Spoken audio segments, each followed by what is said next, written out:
Лучшие врачи со всего Приднестровья. Исключительно праздничное настроение и нарядная одежда. К слову, в белых халатах в зале только 5 человек. Да и те не медработники, а музыканты.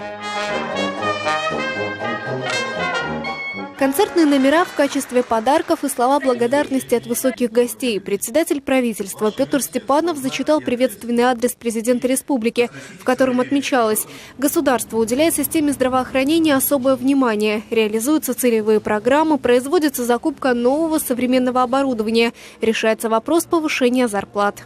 Я думаю, что Верховный Совет примет уже во втором чтении повышение зарплаты за квалификационные категории. Я считаю, что это очень достойно для наших медиков, потому что каждый медик должен за свою квалификацию получать соответствующую зарплату. Зарплата практически, небольшая, но во всякое это подспорье, это примерно будет где-то около 650-700 рублей за высшую категорию. Ну и, соответственно, первая, вторая категория. Может быть, эти меры, говорит Василий Гуменный, помогут решить вопрос дефицита специалистов. Врачей не хватает катастрофически. И на данный момент это одна из самых острых проблем приднестровской медицины.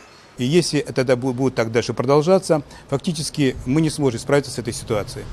На сегодняшний день нам необходимо около 400 человек врачей, 350 медицинских сестер, которые мы можем сегодня принять на работу в разные отрасли. Стаж работы Марии Алексеевны 45 лет. Она детский стоматолог. Рассказывает, к маленьким пациентам нужен особый подход, ведь уговорить ребенка сесть в кресло не так уж просто. Всем известно, что взрослые боятся стоматолога, а дети тем более. Поэтому детские стоматологи должны быть психологами, должны любить детей. В мире много профессий.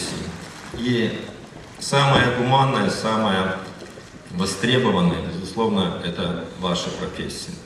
Поэтому от имени правительства хочется вам сказать слова благодарности за ту работу, которую вы делаете, и низкий вам поклон.